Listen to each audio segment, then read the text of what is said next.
नमस्कार, आदाब, सत श्री अकाल, जय भीम, जोहार। मेरा नाम है नवीन कुमार। मैंने एक वीडियो में आपको बताया था कि दिल्ली में पत्रकारिता का चूरन अवार्ड, माफ कीजिएगा, इनबा अवार्ड बंटा है, सैकड़ों की तादाद में सर्वश्रेष्ठ। भारत में जितनी किस्म की तरकारी नहीं मिलती है, उससे ज्यादा तो टीवी पत्रकारिता के सर्वश्रेष्ठ इनबा अवार्ड बांट डाले।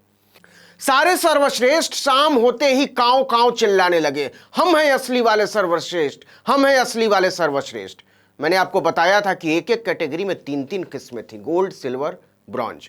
सब चिल्ला रहे थे कि दुनिया ने हमारी पत्रकारिता का लोहा माना।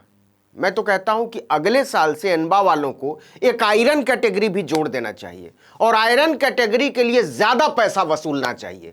जी हां, जितने में वो बाकी कैटेगरी के पुरस्कार बेचते हैं, उससे प्रीमियम दाम पर आयरन कैटेगरी वाला पुरस्कार बेचना चाहिए। खैर, मैं कुछ और बात करना चाहता था। तो जिस इनबा अवार्ड समारोह में थोक के भाव पुरस्कार बिके थे, मतलब बटे थे, उसी में एक बहुत बड़ा क्रिकेट पत्रकार भी था। बहुत बड़ा मतलब बहुत बड़ा। इंडिया टुडे, आज तक ग्रुप में बहुत टॉप पोजीशन पर हुआ करता था, कंसल्टेंट। नाम है बोरिया मजुमदार। कालांतर में उसने अपनी एक अलग कंपनी बना ली, रेव स्पोर्ट्स। उस बोरिया मजुमदार को इनबा वालों ने 30 अप्रैल को स्पोर्ट्स कैटेगरी में best talk show in English का गोल्ड अवार्ड दिया था, एक ब्रॉन्ज भी दिया था। चलिए, बहुत बढ़िया।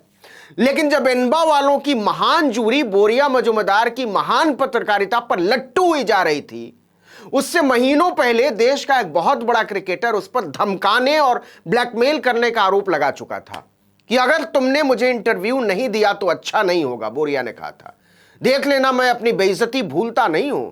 उस क्रिकेटर का नाम है रिद्धिमान साहा। रिद्धिमान साहा ने ट्विटर पर लिखित में कहा, यह कैसा पत्रकार है जो इंटरव्यू के लिए व्हाट्सएप पर लिखित में धमकाता है?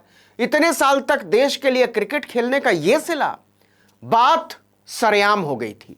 इनबा अवार्डी पत्रकार बहुत चिल्लाया, बहुत दांव लगाया। इस पर विस्तार से आगे बताऊंगा कि किसने क्या लिखा था।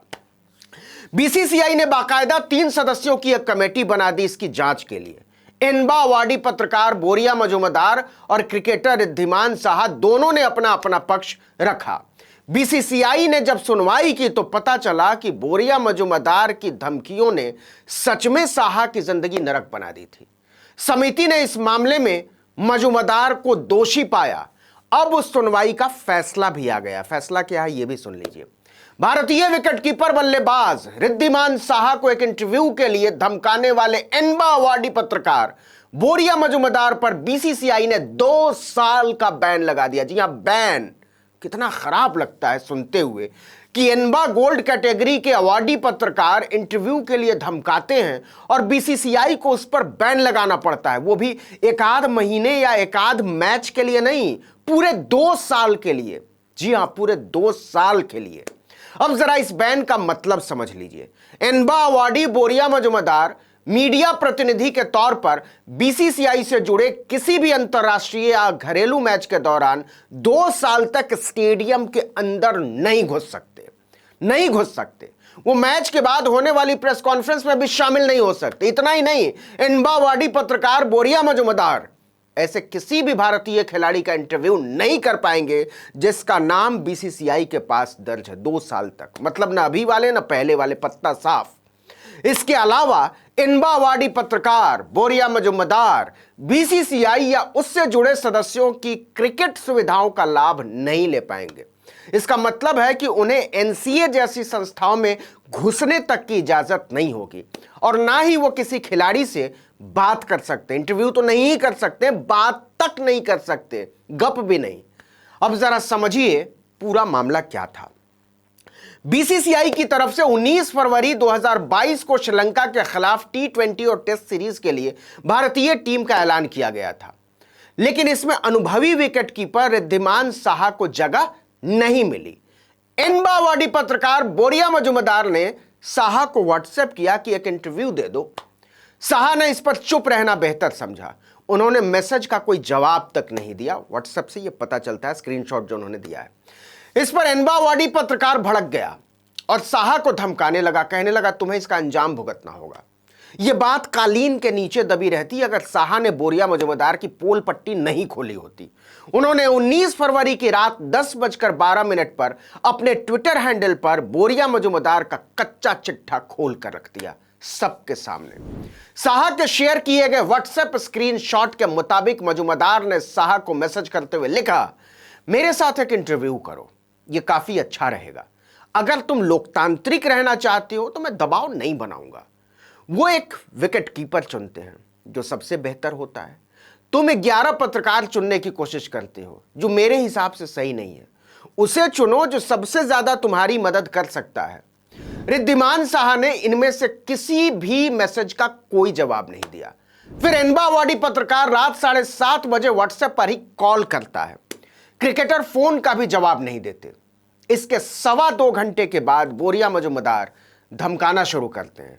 शेयर किए गए स्क्रीनशॉट के मुताबिक मजूमदार ने लिखा कि तुमने फोन नहीं किया, मैं दोबारा कभी तुम्हारा इंटरव्यू नहीं करूंगा।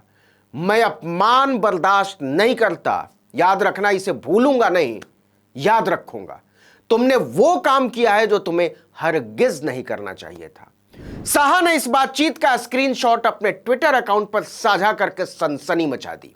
इसके बाद क्रिकेट जगत के कई दिग्गज साहा के समर्थन में उतर आए। बाद में आम पब्लिक भी धमकाने वाले एनबावाडी पत्रकार की लानत मलामत करने लगी। बीसीसीआई से इस मामले में कार्रवाई की मांग जोर पकड़ने लगी। बोरिया ने इसके बाद जवाब में ट्विटर पर पूरे 8 मिनट 36 सेकंड का एक बयान जारी किया और आरोप लगाया लिख के कि रिद्धिमान साहा ने जो स्क्रीनशॉट जारी किया है वो फर्जी है और इससे उनकी प्रतिष्ठा और विश्वसनीयता को धक्का लगा है। मैं बीसीसीआई से अनुरोध करता हूं कि वो इसकी निष्पक्ष जांच कराए।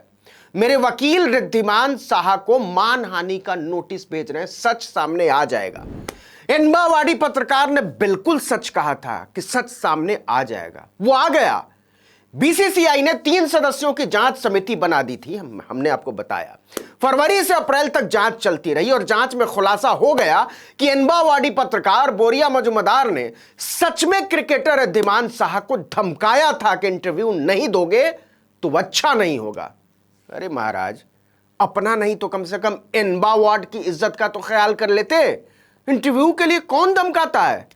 कल्पना करके देखिए, रोज शाम को टीवी चैनलों पर खुलने वाली दंगा फसाद की खिड़कियों के लिए एंकर फसादी पत्रकारों को धमकाने लगे कि तुम्हारे बोलने से अगर बुलडोजर नहीं चला तो अच्छा नहीं होगा। हंसिए मत, शुरुआत ऐसे ही होती है। रिद्धिमान साहब फिलहाल आईपीएल खेलने में व्यस्त हैं गुजरात की तरफ से, और बोरिया मजूमदार वकीलों से बातचीत करने में। एनबावाडी पत्रकार पर 2 साल के बैन के खिलाफ कम से कम 350 एनबावाडी ही बोल देंगे तो उनको कुछ राहत मिल जाएगी, लेकिन बोलेंगे क्या?